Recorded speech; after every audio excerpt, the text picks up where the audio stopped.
Hi, this is Brian Kim. I want to share with you this series of cases using the Bausch & Lomb Sofport LI61AO lens. And this is my trial of using this lens. You're going to see this series of cases starting from the very first cases and me learning how to inject this lens implant. And you're going to see the mistakes that I made and why I did it a certain way and why it's not quite the way you're supposed to implant the lens. I already posted a previous video showing the loading of the lens, but this lens is about tips and tricks on how to implant the lens within the capsular bag. And so this lens, because it's silicone, it can abruptly go into the eye. As the optic is delivered, the silicone material kind of springs open. And so this can be rather intimidating for surgeons who are not used to this lens. But I'm here to show you there's no reason to be scared or intimidated by this lens, and I'm going to show you what I learned throughout this process. So again, this is a Sofport 3-piece silicone lens, and it is a spherically neutral lens. It does not induce positive or negative spherical aberration, and therefore, according to Bausch & Lomb, it is less sensitive to the effects of misalignment, tilt, or decentration compared to other non-AO lenses. It is the only FDA-approved lens in the United States that is allowed to be placed into the ciliary sulcus, and there are two sizes for the injector. There's an injector that you can use through a 2.8 to 3 millimeter incision, and then there's another one that you can use for an incision size of 2.4 to 2.6. And so we have elected to use the smaller injector through the smaller incision. And I love that because other 3-piece lenses that are out there, you have to use a larger incision. So if you have a smaller size incision, you have to widen the incision, and there's a lot of disadvantages to that. So here is the injector. You can see it looks rather similar to any of the other injectors for the Alcon or J&J lenses, but this is the biggest difference. When you hold it sideways, you can see there's actually two pieces. It's almost like a mouth. There's a top part and a bottom part, and this is very, very different for the 3-piece lenses for Alcon and the 3-piece lenses for the Johnson & Johnson lenses.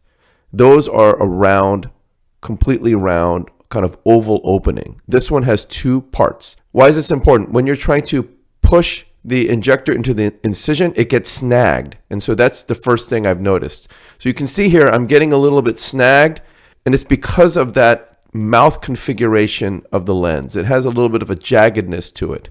So I used counterforce and I was able to push it in. And this is a push style injector. It's not a twist style. So because of that, that's also a little bit different. And you have to be very mindful about the pressure you're applying, because like I said, the silicone optic tends to shoot into the eye, but there is a way to do this in a controlled manner so it's not so intimidating, like I said. So again, the haptic should face to the left upon full delivery, and you can see that happening here. But look, you see what I'm doing? I'm supinating my hand. I'm rotating kind of clockwise with the barrel, so that's why that haptic is facing to the left.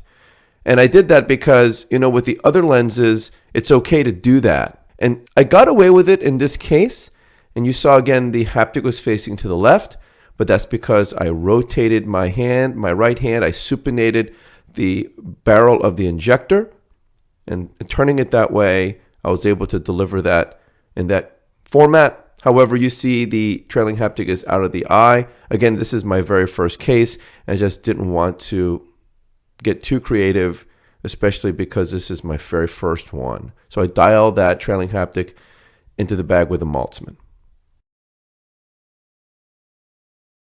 So again, using a two-handed technique, using the Provis cannula as counter leverage to be able to push the injector through the incision. Again, this is a push style injector. I'm pushing and pushing. The haptic is coming out. You saw that it swung to the right and it got me nervous. So then I rotated the barrel again, supinating my hand, rotating the barrel. You can see that mouth configuration of the tip of the injector. As the lens comes out, it kind of widens the mouth of the injector.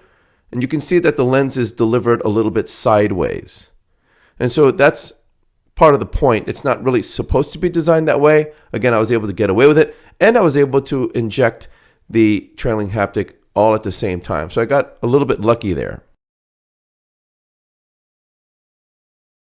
Here I got a little wiser, so I pushed some dispersive viscoelastic into the incision first to kind of gape the incision a little bit. And then with counterforce with the viscoelastic cannula, I was able to push the injector in.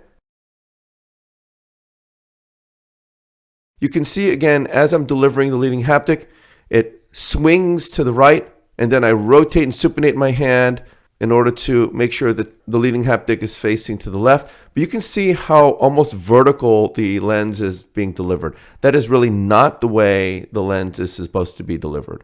Now, this might not be a big deal, but it is, because as I've started to rotate the barrel, I noticed something. It causes the incision to be more leaky. And so a leaky incision is a big problem. And so rotating the barrel in such a way is really not the way to do it. So here, this is a small iris case. Again, you can see I'm supinating my hand with the barrel. The lens shot into the bag, and it's fine. It came out a little diagonal, and then I was able to deliver the trailing haptic into the bag all in one mechanism. And it's because there's like a groove in the tip of that injector. So when you withdraw the plunger and then push back, that trailing haptic rides along that groove.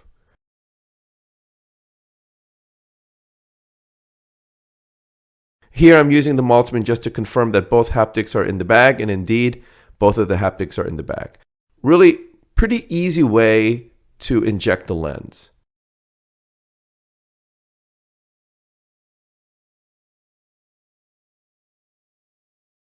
So I'm using a second instrument to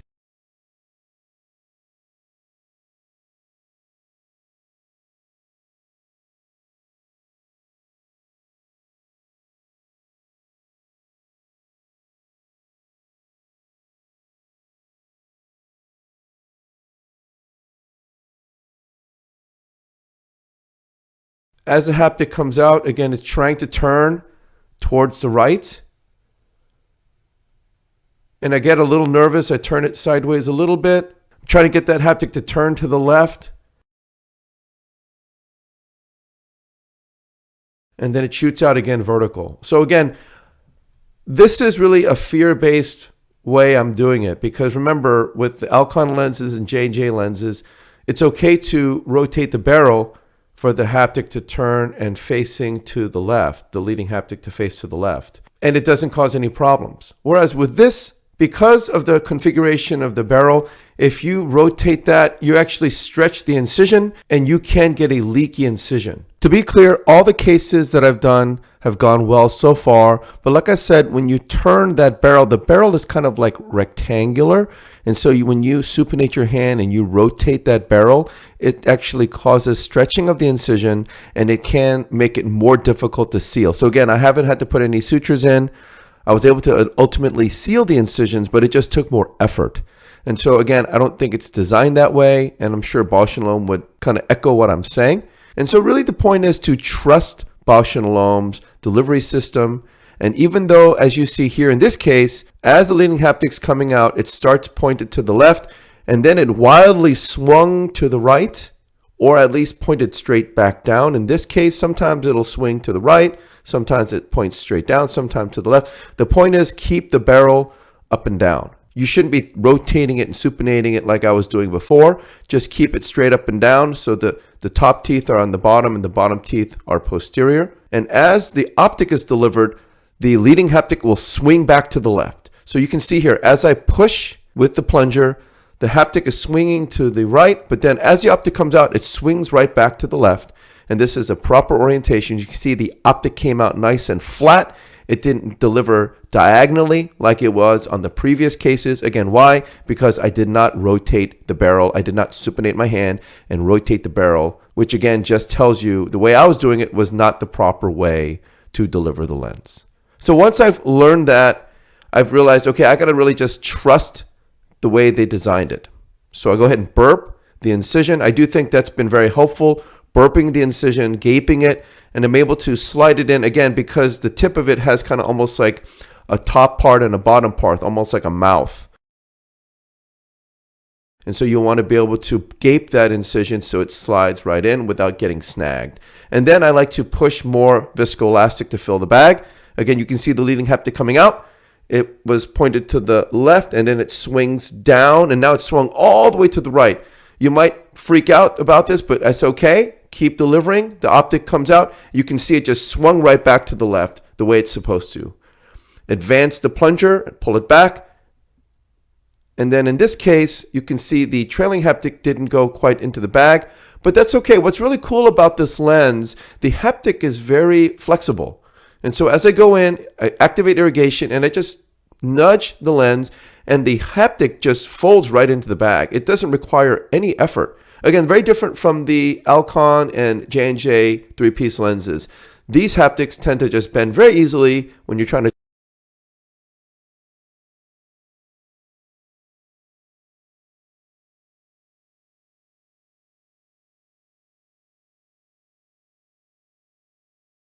injector to slide really easily into the incision, push some more viscoelastic to fill the bag, go ahead and deliver the lens. The leading haptic comes out pointed to the left. It's swinging all the way to the right. Again, trust the injector technology. Keep the barrel facing up and down. And again, as the optic comes out, the leading haptic swings to the left in the proper orientation. Pull the plunger back and push it forward again. You can see that the groove is holding that trailing haptic and it's able to tuck it and then it slides right in. Really a beautiful, beautiful technique. But again, something that I had to learn along the way. Here's another case. Burp the incision, slide the injector in, fill the bag with cohesive viscoelastic. Advance the lens. The leading haptic is faced to the left. It starts to point down and then turning to the right. But as the optic comes out, keep the barrel facing up and down just like it's supposed to be. And then as the optic comes out, the leading haptic shoots towards the left. Withdraw the plunger, push it forward again. And the trailing haptic catches that groove in the injector plunger. In this case, it didn't go right in. But again, I'm able to just go in with irrigation on and then just push that trailing haptic into the bag. Very easy, not difficult at all to do it that way, even if the trailing haptic doesn't go into the bag directly. Here's another case. Burp the wound, place the injector through the incision.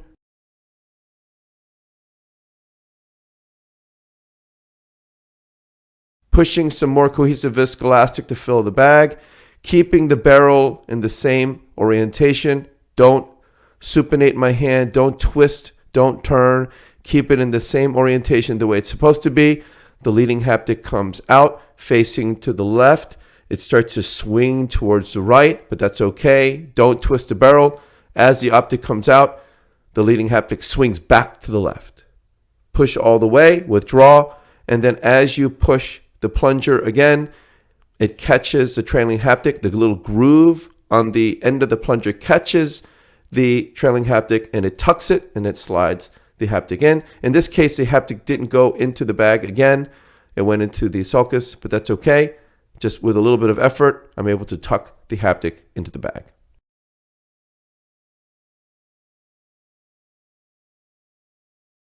This is the next case. Again, burping some viscoelastic from the main incision. Again, now I'm going straight with the Provisc. I was using the sweeper for a lot of these maneuvers, but since I need the Provisc anyways, I went ahead and switched to the Provisc cannula. Place the injector into the incision. I'm able to push more viscoelastic, tucking the iris down. The leading haptic starts facing to the left. It swings all the way to the right, but then as the optic comes out, it swings all the way back to the left. I'm using the cannula to tuck the optic. It kind of popped up anteriorly. I was able to use the cannula to tuck it down underneath the iris. And then with the two-handed technique, withdraw the plunger and then advance it, getting that trailing haptic on that groove, which rides that groove, tucks the trailing haptic, and it goes into the bag. So these are my tips and tricks. Number one, burp OVD from the incision so the injector slides in more easily without getting snagged. Remember, the injector almost has like a mouth. It's like a top part and a bottom part. And the inner part where the groove is, there's like a little bit of sharp edge to it. And so if you're not careful when you're trying to slide the injector into the wound, you can actually get snagged on conjunctiva. And it's just really not the best way. And so by burping some viscoelastic from the incision, it causes a little bit of wound gape. It also provides some lubrication as well. And you're able to just slide the injector much more easily. Number two, use an OVD cannula to control the eye and to supplement more OVD to fill the bag. And so what I mean by that is, so again, use that same cannula to burp the OVD, but then use the cannula through the paracentesis incision for counterforce as you try to slide the injector within the incision.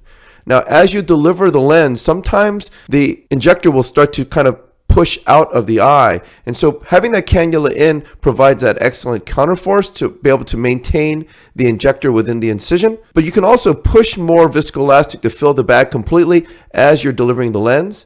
And remember, sometimes if the lens comes out a little funny, you can use that cannula to help manipulate either the leading haptic or the optic if the haptic came out a little funny, or if the optic came out above the anterior capsule, you can use that cannula to tuck it down into the bag. And so a two-handed technique is really not a bad thing. It actually helped me quite a bit with these cases. Number three, don't twist or turn the barrel, because if you do that, it can stretch the incision. Again, remember, the injector is really kind of like a big rectangle if you look from a cross section. So if you rotate it, it really stretches the incision, which is not a good thing, because when you try to close your incision at the end, I noticed I had to really hydrate a lot more than normal. Again, I didn't have to put any sutures in, but I definitely struggled to close the incision. I had to do a lot more hydration of the incision, and that just tells you that I did stretch the incision, even though the wound was well constructed. And then finally, number four, trust the injector technology. Bausch & Lomb developed the injector for a reason that way. Don't twist the barrel side to side. If you keep it up and down, so again, the top part is at the top facing you, and the bottom part is, again, facing down towards the retina. If you have it in that orientation, as you're delivering the leading haptic, it comes out pointed to the left, and then it swings to the right, but that's okay. When the optic starts to come out, it's going to swing from the right to the left again. So it goes right back to the proper position. Don't let that freak you out. Again, any other lens, Alcon or J&J, when the haptic comes out funny, you can just twist the barrel of the injector to make it face the way you want to. And that's my standard technique. You've seen me using other lenses, and I do that, and it's no problem. But with this injector system, you really can't do that. The silicone optic material, it just shoots into the eye, and if it turns out funny, you can't have a time to really recover from that. So just trust the technology. Again, the leading haptic faces to the left, it swings to the right, but then the optic, as it comes out, it swings back to the left, and it's going to be fine. All of these cases that I've done, I didn't really have a problem with the lens being delivered. And the more I realized, just trust the technology, implant it the way Bausch & Lomb advises. This is really fairly straightforward, pretty easy. And by the end of this trial, my staff, my surgical technicians actually enjoyed using this lens and loading this lens. And again, a beautiful lens, again, neutral sphericity, 3-piece lens, the only one FDA approved for the sulcus. And it's a beautiful looking lens inside the eye.